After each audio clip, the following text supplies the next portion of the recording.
Well, it means showing respect, dealing people with truth, compassion, and a sense of service.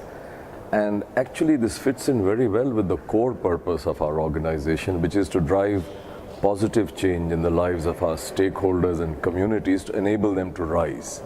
Right? Now, to enable them to rise, you have to speak the truth, you have to be compassionate, you have to have a sense of service, and equally important, you have to empower people and unleash their potential. So if you look at this entire sort of ecosystem, you get the beginnings of a culture. And that culture is all about human rights, respecting people, and unleashing their potential, and doing good business through that.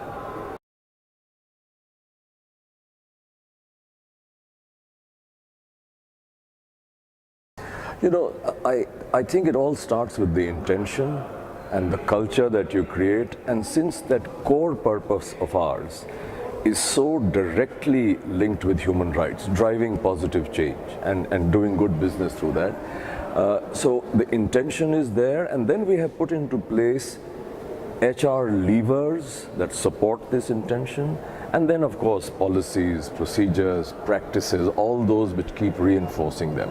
Even things like who gets into the talent pipeline for getting into the top slots. The measures and indices that we have incorporate truth, compassion, service. It incorporates what we call the RISE pillars, which are all very closely linked with unleashing potential, empowering people, and of course, truth, compassion, and service. At the level of the Employers Federation, because I'm really here as representing the Council of Indian Employers, some years ago there was a very violent incident that took place in one of our major companies. A lot of us got together and we decided that the only way forward was to remember that we don't only need to be competitive, we also need to be fair and inclusive. So in fact, you can't be competitive in the long run unless you're fair and inclusive. So this became a war cry, and it really boils down to human rights, to respecting people, to speaking the truth, to being compassionate, and to having a sense of service.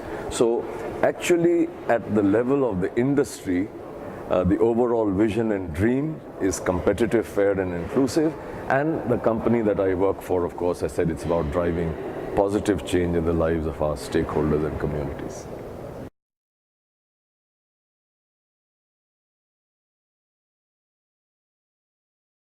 You know, the government actually has signed up for all the relevant conventions, has put into place processes, practices, legislation, regulation, and now it's a question of governance. Can they really ensure it? So I think the beginning of it is awareness among the stakeholders. So one is awareness, and then accessibility to channels which can, if you're in trouble, ensure that your grievances are addressed. So it's a massive problem in a country like India.